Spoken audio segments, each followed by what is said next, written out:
We will be speaking because our esteemed panelists will be speaking over there. But what we are going to talk about today are the opportunities, the challenges, and the way forward. For which now, without much ado, I would like to call on stage Siddharth Garg, who is the Associate Professor, Electrical and Computer Engineering, NYU. Please give him a big hand. He was the earlier speaker. Charru Malhotra, Professor, Indian Institute of Public Administration. Charru, please give her a big hand. And Nikhil Malhotra, Chief Innovation Officer, Tech Mahindra.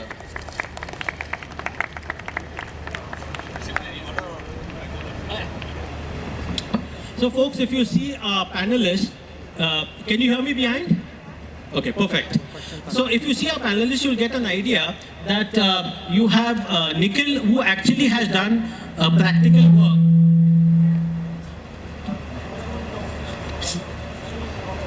So he has actually done work on a large language model from scratch, which he's going to speak about.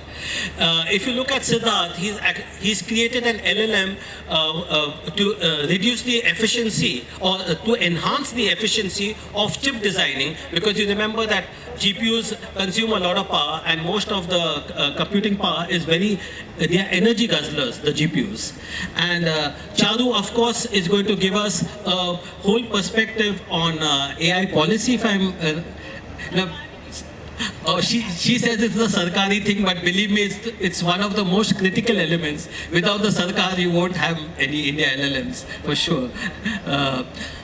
Nikhil, let me start with you.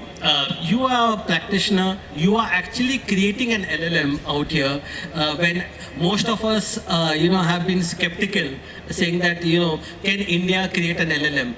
Just to give you a background, if you remember when Sam Altman came down in May, he said, can India, Rajan Anandan, who is now with Sequoia and who was the Google head of India, he had asked a question basically, can India create an LLM with, just $10 million, some entrepreneurs getting together? Of course, Altman said that, you may try, but I don't think it's possible.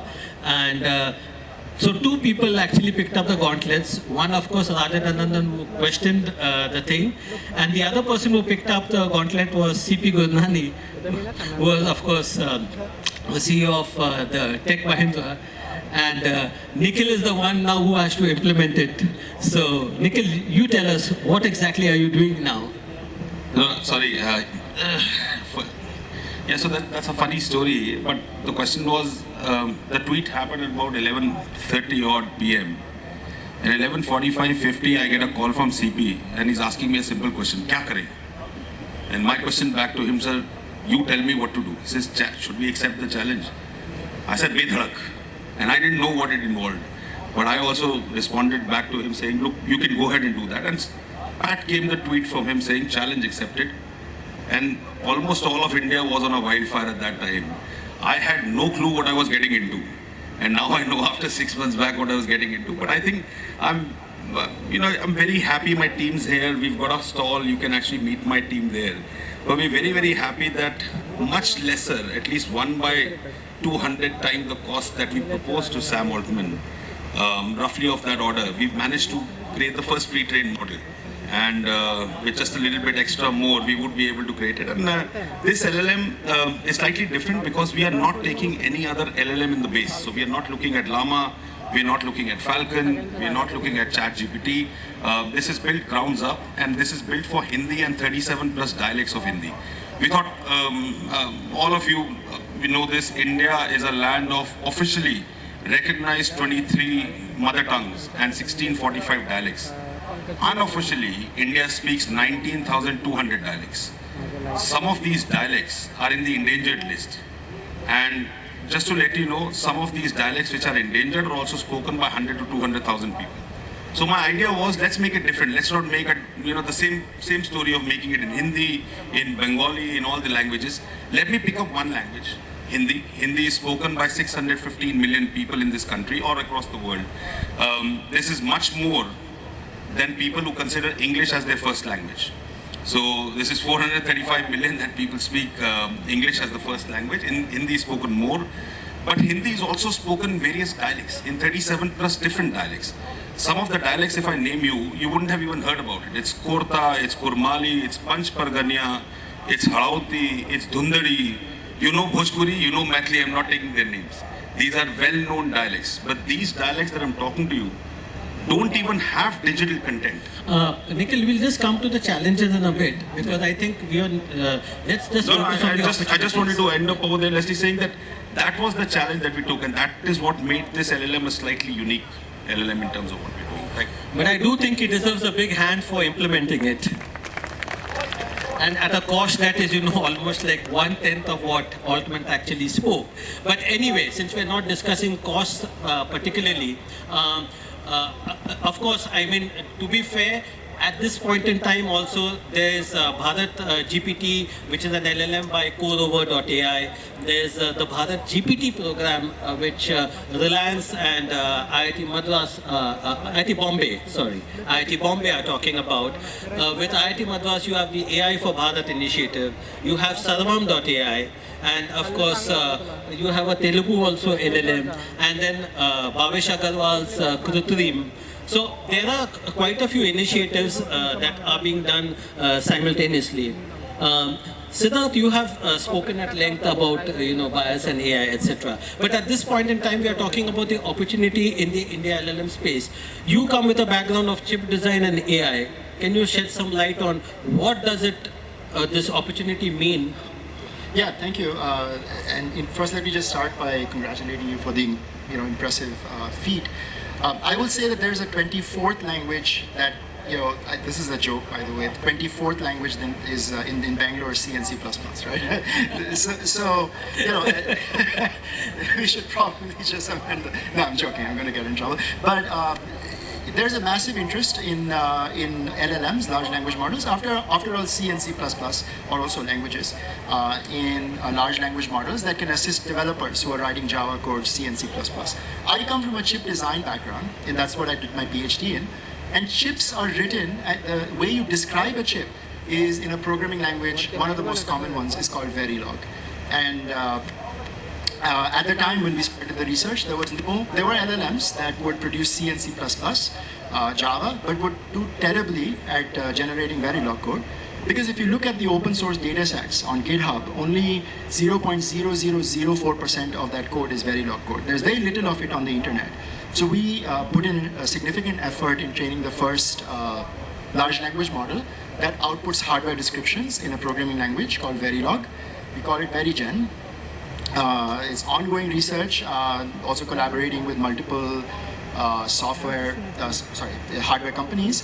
And to the extent that India is also really the chip design hub, not the chip manufacturing hub yet, but certainly one of the largest chip design hubs in the world. Models like VeriGen and its successors, other models inspired by our work. I'm very excited to see the potential use in India, of course globally as well.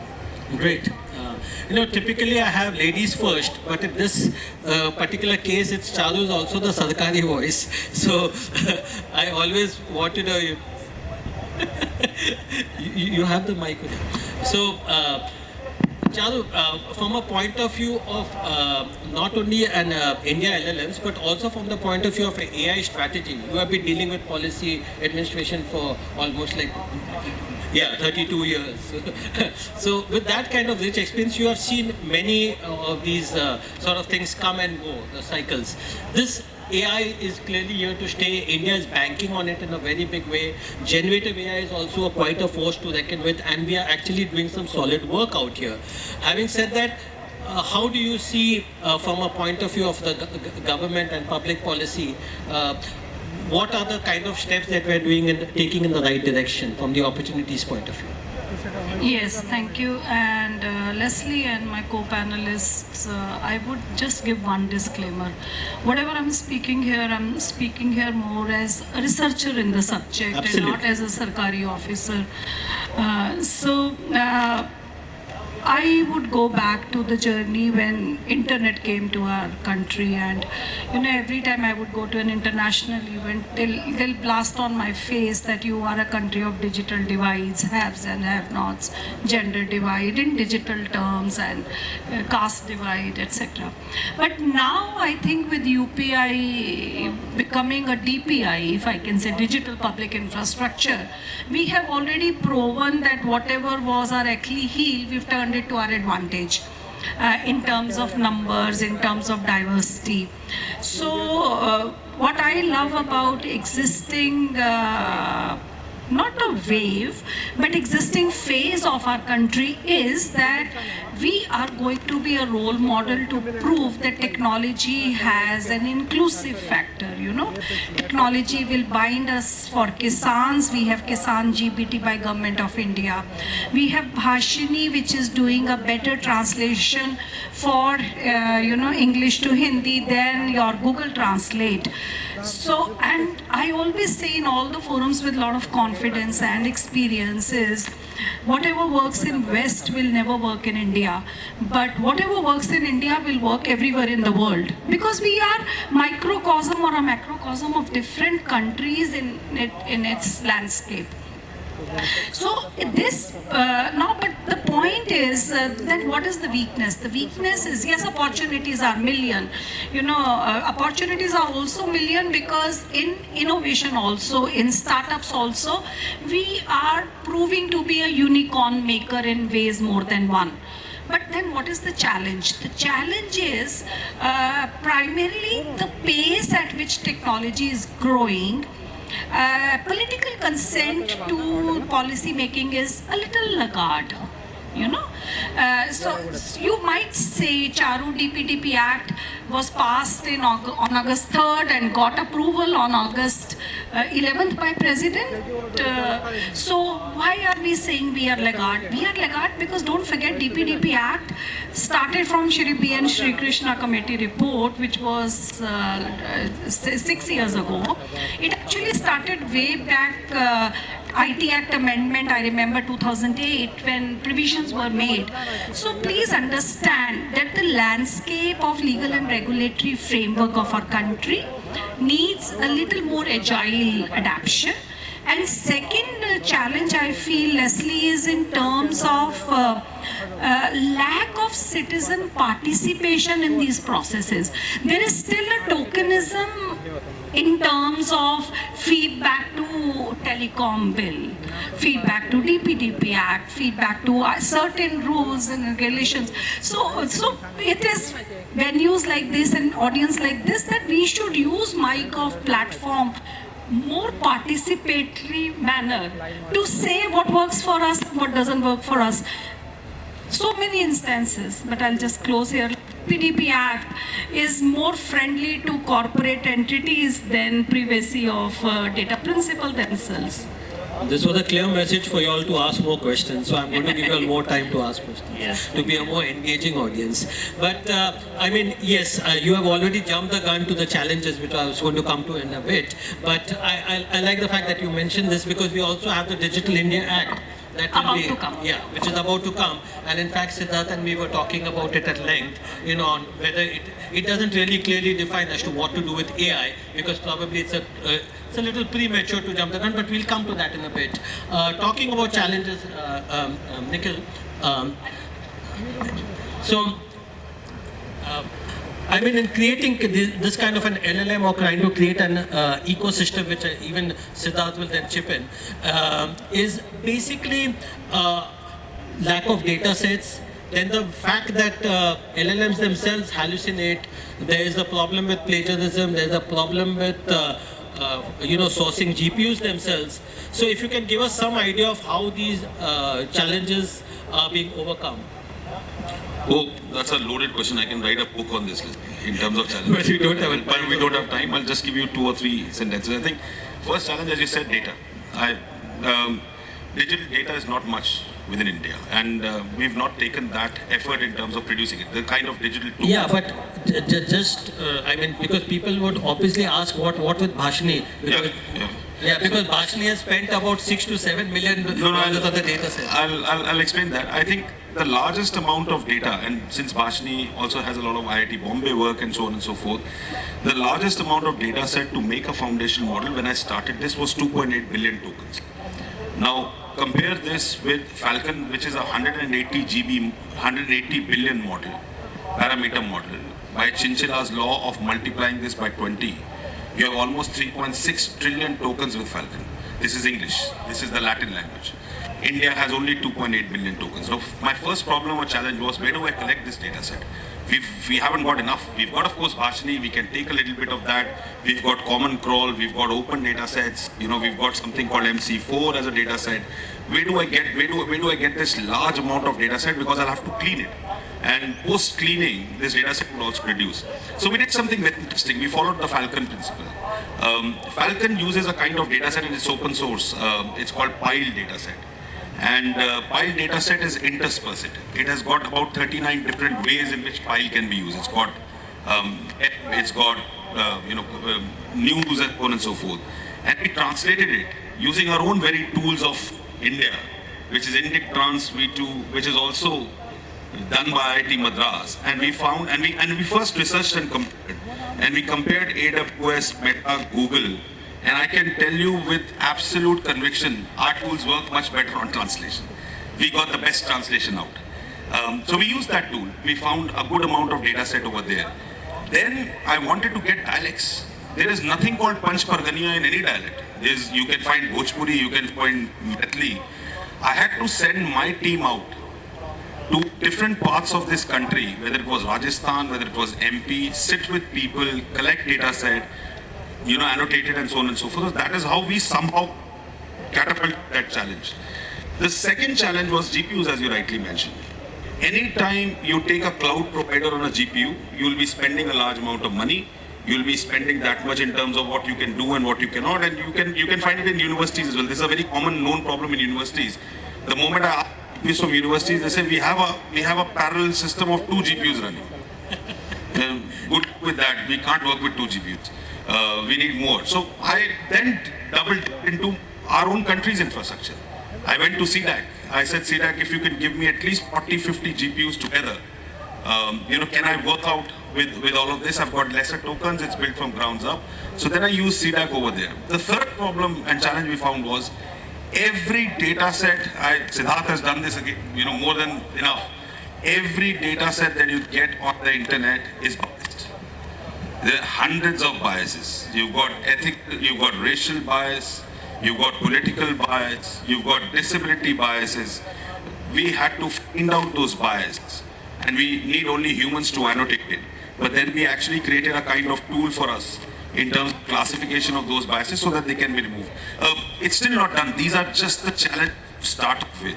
But these are some of those challenges. I know, honestly, you can give a whole, absolutely a thesaurus on this entire thing. I mean, because it's going to... Siddharth, if you'd like to add to some of these things very quickly. I would actually, because I think that was a fairly comprehensive. I would say 2 things. One, as it relates to, which I had not heard about, Sam Altman's challenge. I think if you think about that challenge, right, and where India is right now, the smarts exist, the talent exists, the technology is reasonably public, very well known.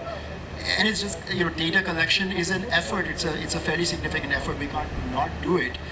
I'm surprised that, and glad in fact the challenge was posed, and I hope that you guys, fulfill it, because we have all the ingredients right here. We just need the joints to be lubricated, and I think the most significant joint to be lubricated after data is compute. And I would like for not only you to have the compute that you need. Facebook, by the way, just announced yesterday 350,000 GPUs, 800s, right? It costed at market value is $10 billion investment, right? That is hard, but I would like for all of you guys who have great ideas sitting there, Python scripts that tell you how to train and fine-tune even a small model, to be able to get 12 GPUs if you want them, right? And so maybe this is where public-private partnerships, I don't understand the government side, although my dad was in the government, but this is where I think it's not only that you should have access to 2,000 GPUs, that an undergraduate student with a smart idea should get 100, right? And how is that going to happen? if I may add, I think I'm going to throw up a challenge to this community. Why go for GPUs in the first place? Can we not think in India an alternative means of actually making AI more sustainable? I think that's another challenge, that's a wider challenge. But since we've got so many good brains who are here in India, one is completing the task that we are asked to do, which is creating that LLM, making sure that this works in India, making sure that works for a public infrastructure or private or whatever. But I think the student community now has an option to do so much more. And these ideas are open. I think Siddharth comes from NYU. I can tell you there's oodles of work happening even in NYU on quantum-inspired techniques to run AI. There is work happening in which brain-inspired AI is being worked across. And we do that research as well. But we need more hands. We need a coordinated effort in India to make sure that, why go for that money? Right? We've managed to land a rover on Mars in about 1/10 or 1/50th the cost of what NASA would do. I think this is our effort in AI as well. We need that effort in AI. India is playing a Gurnani out here. So, I mean, anybody up for the challenge? Come on, some show of hands. Hey, there is one person. There is no better time because the machine learning community adopted open source tool flows. There's no better time for a young person to catch this technology wave inflection. It did not happen with, how difficult it was for Kalam and so on at the time. This is many orders of magnitude simpler from a technological standpoint because everything is open. And all of you are so smart and ambitious, right? So. Charru, for you, I mean, basically from a point of view, even as a researcher, public policy, the association with the government, obviously you're not representing the government out here, we understand that.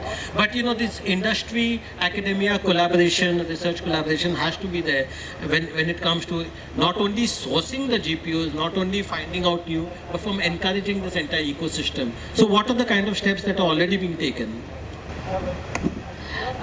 So actually, that's a very good question. India is taking a lot of steps, not just in building up the ecosystem as a whole, but also entertaining new business models of public-private partnerships. So when he was talking about language and he was talking about, this, I think a lot of us know that we have an NLP in government called as Bhashini, which is actually very good in various things, and it has a public-private partnership of Jugalbandi, so which is Microsoft endeavor. So then we have several other initiatives of setting up centers of excellence. In recent times, 7 subgroups were established by Ministry of Electronics and IT, and where the 3 centers of excellence across IITs is being done. Apart from that, there are a lot of other initiatives in terms of crowdsourcing from people themselves, which is actually Bhasha Dan, where when he was talking about lack of data sets, so those data sets are being asked from people from various dialects, which is again very interesting initiative. So, and as Mr. Malhotra pointed out, in CDAC Pune, we have initiative of a supercomputer, national supercomputer mission, which is Eravat. And the best part of Eravat is you can just look at the expansion. It is AI for knowledge dissemination and research. Is that it is encouraging a lot of researchers and a lot of line departments to come and use their computing facilities, particularly for AI application. And when you look at partnership, you should not just look at public and private, as you rightly pointed out. Academia is a very, very important point which India is looking into. The very fact that they've appointed a professor like me to do almost impact assessment of all their government initiatives. You talk about MyGov, you talk about TDIL, PMG Disha, now NSM. So all these initiatives, NKN for that matter, they've asked a third party, which is a neutral party who doesn't mince her words, to do the impact assessment for them. Apart from that, if I would like to say further is that we not just building the horizontal thing like India Stack Global you are aware of, which has various components, but we are going vertical also. Kisan JPT we mentioned. Then we talk about Market Connect is there for rural, people to come and have a digital platform. So we are also aware of GEM opening up to private people and becoming something like a Flipkart, if I can say, not an Amazon for sure. So there are many such initiatives which are public-private partnership and academia and citizens, which is, I think, a phase to be hailed in our country. Thank you. Correct. I mean, and along with Bhashni and Vani and all these kind of other programs, in fact, actually many of the LLMs, India LLMs are actually collaborating with Bhashni. Yes. So that's important to understand out there. And Bhasha Dan is very important. Yeah. Leslie, we should understand crowdsourcing from people themselves. In fact, he's using Bhashadan. Okay. I have a very simple point of view. I think I was thrown into this challenge. Nobody's supposed to, get into this challenge anymore. I think my point of view is that we've always followed a philosophy. Why can't we lead? Moment an LLM happened called a chat GPT, almost every Indian authority wants to now make an LLM. Doesn't matter, right? I think some of us would work, some of us would not. But I think we need to, and this is where I say, India needs a healthy dose of imagination and science fiction along with science. Our colleges don't train people on science fiction. We only train them on science. आओ 4 line का code लिखो, ये पास करवाएगा और यहाँ पे तुम्हारे number मिलेंगे, यहाँ तुमसे नौकरी मिलेगी. There is not even a single university in this entire country which talks about can you do science fiction. And I can tell you, when you do science fiction, science would enable itself. And the problem that we are is we're still followers at this point. I'm making a GPT because Sam came in, or an LLM. Somebody else is making an LLM because, maybe the idea was good, but yes, we didn't think about it. We need to start leading that thought process in India. And that's very, very important for us. She wants to differ. I love people when they differ. Yes, I mean, please, Malhotra sir, I would take your attention to, I am professor who's Professor Anil, who's actually worked on innovations right from grassroots. And he's built a honeybee network long ago. The only thing about India has been that because we are so diverse, so our innovations are kind of siloed in those contexts and those communities, and they do not become commercial products like ChatGPT. So please understand, we do have, and if you would recall, when I think you were not born or maybe you were learning to talk, there was an initiative called a Simputer, which was where we led and showed to the world. We have Gobar gas thala innovation, which is nobody in the world has even thought of alternative fuels at that time through IIT Delhi, my alma mater. So there have been many initiatives. The only thing have been that A, they were not branded, B, they did not have an upscale factor because of, for various reasons. And third, last but not the least, somewhere they died a natural death because of lack of funding. Thank you. I think we should appreciate both the points of view, because at the end of the day, yes, we do have the India Stack, which is being taken abroad, also the UPI, Aadhaar, etc. And of course, you have initiatives like the Beckett Protocol, which is outstanding and which I think many of you may be aware about these things. But having said that, I'd like to open this discussion now. I'll take some questions from the audience. If there's anybody specific that you want to address it, please let me know. Hi, thank you. I am a 21-year-old. I grew up in an age when I saw the news pop out of thin air that every piece of data that was ever generated is being used against us by Facebook, by Instagram, by data giants. We had Cambridge Analytica. We had other countries that were spying on us with these Snowden papers and all that. My father used to work in Tech Mahindra for a very long time, so I am supposed to have a bias towards it. But then, being the tech giant it is, I would like to have a question to you, is what steps have you taken to make that Indus project that you guys are working on right now, what steps have you taken to not possess a bias towards a particular idea or an ideology, towards a language, towards a political affiliation? So privacy and bias. Okay. So thanks for the question. And please don't have any biases towards tech or anyone, but I'll answer your question. So this is just not Indus, which I've done, right? So fortunately or unfortunately, 2014 was a time when I was in US. I decided to come back to India, and because I was sick and tired that we don't do R&D in India, and we don't want to push up that R&D again. With all due respect, yes, India has done well. We've done well in certain cases, but R&D still continues to evade us in terms of what we do. So I opened up something called a Makers Lab in TechM in 2014. I think you would have heard about it. Indus is just a derivative that has come in terms of what we are doing. We've done hundreds of other work. For example, I today work with the, and I'm telling you a story before I get to your Cambridge Analytica and other points of biases. We today work with the rural sector much more than any other company.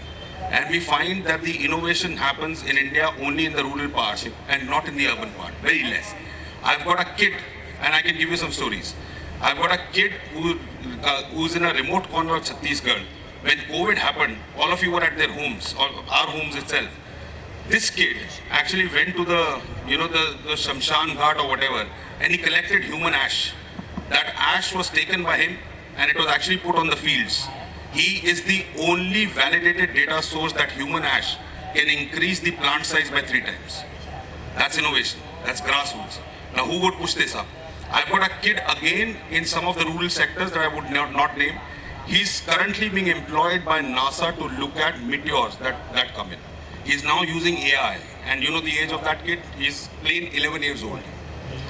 Now, that's innovation. My ideology was, if we can push up some of the, as Charru ma'am rightly said, if we can push up this infrastructure, we would see a very, very different India. Now, when I talk about LLM and I talk about all of these biases, etc., there are hundreds of biases and we have to solve them. But there are also hundreds of examples where we can take a first step in innovation, which needs to be something like a product. UPI is a great product from India, and we are very proud to say that. Right? Just a request, because there are... Sorry, there are other answers. I can go on and on, but we can beat up. But the point of view is, we've done much more as an organization in terms of what we scuttle innovation across, rather than just keeping it to Indus. Indus is just a derivative. It's just one part of it in terms of what. Yeah, please, with the gentleman in the front row. I have a question to Siddharth. So before high level languages, we had something called assembly language, right? And compiler came and they transformed basically to whatever the assembly language, and now we are writing mostly in high level language. Do you think LLM did something similar? Basically now we have to express ideas in English or natural language, and then basically these are most probably probabilistic results, but still maybe similar innovation is happening. Yeah, I think that's absolutely right. High-level programming languages made it a lot easier to write programs. Every professor I learned from at IIT Madras told me that back in the day we had punch cards and you kids don't understand how. There we go. Anybody who's done that has so much trauma from doing that they have to tell you, and I understand. So the idea with chip design is it's typically considered an extremely specialized profession, writing RTL, writing logic, and writing code in Verilog. And so we exactly want to democratize access to silicon design by allowing people to express their design intent in English or Hindi or Bhojpuri, and being able to translate that into a blueprint. It's different from a compiler in the sense that your language, your English language or Hindi, is ambiguous sometimes, and as a result of that ambiguity, the code that you get may be deficient, or in any case, because these models are not perfect, they hallucinate, you have to worry about all those issues that are less problematic in a compiler that is a precise mapping, right, from a program to assembly code. But the intent is similar. Yes. Yeah. Hello? Yeah, we can hear you. So I have 2-3 sort of questions. One is regarding the GPUs. You said that they are not as energy efficient as necessary. Can we reuse older computer parts for that, like those which would normally go to e-waste? Is there any opportunity or space for that? There is by definition, AI is the deep neural networks are hungry. So I think the only way that we can actually do is where matrix calculations happen faster on a GPU. That's why GPU is required. But GPUs are not energy efficient. I can give you a number. The amount of training that you do for an AI model for language, or let's say for example for vision, costs you 57 times more carbon dioxide than a flight that you take from here to Delhi. 57 times more. So if somebody says AI is sustainable, I don't think so. Now, is there a way? I don't think old chips, because you would still require matrix calculations to happen, right? But there are other ways. Alternative architectures are coming in. There's neuromorphic computing that is coming in, which is actually making sure that we do it in a different way. There's obviously quantum-inspired techniques coming in, especially tensor networks, which are trying to reduce the amount of tensors and then say, look, we can do it better. And of course, third is there's a brain-inspired technique. Why should AI go through neural networks? Our brain doesn't think about partial derivatives. We don't have a gradient descent. We have a very linear way of training into a sequence. Why not on that side, right? So those are some of the ways in which people are thinking. Nothing's come out in terms of what we can say that this is good or not. But these are alternative areas of research, if I may say. Hello, Nikhil sir. First of all, thank you for this session. I am Swayam Chawar, BTech CSE from MIT EDT University. I came across Indus last week when there was this session from Pankaj Sharma sir. In the interest of time, what's your question? Yeah, in the interest of time, I'll ask my question. So, Indus as being the Indian LLM language processor in general, how will it help us to transcribe the ancient texts into a better convertible form? I don't have an answer to your question. I'm still at the very grassroots in terms of making Indus, and it's not a processor. It's just a foundational LLM at this point with Hindi and 37 plus dialects. It's got various uses. It can be used in rural finance, it can be used in agri-tech, it can be used in education, it can be used in healthcare, and I can keep on saying that. Having said that, you've got a brilliant idea, right? But I don't have the answer at this point in time. I'll have to look at it and figure out whether that is possible or not. One question to all of you. What about jobs and automation? You have many youngsters out here, and AI and generative AI seem to be taking away all the jobs out here, automating most of the functions. I'm surprised that nobody asked that question out here. The answer I give is the first job that will go is mine. So let me start with that. But generally, what we've seen with technology in the past is well-managed deployments of technology result in more productivity that create other jobs that we cannot anticipate. But this technology shift is so fast that we have to be extremely agile. Large-scale displacements can happen, and the government has to plan for it. Absolutely. Hello. Yeah, this is a question to Nikhil sir. Just a minute. Oh, it's okay. So I also would like to point out there will be new genre of jobs that would be created, like prompt engineers or curators or creative decision makers.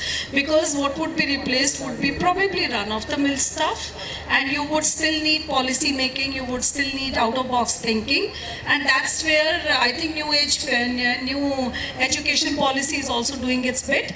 Last but not the least, I think power of collectives will always stay. So as communities, if you stay together and you contribute to data sets, it will always be required by any country. Yeah. Thank you. One final question. Yeah, so this is a question for Nikhil sir. We are talking about LLM, we are talking about model. Are we looking for some sort of a market? So see, I have worked in NVIDIA for last 10 years.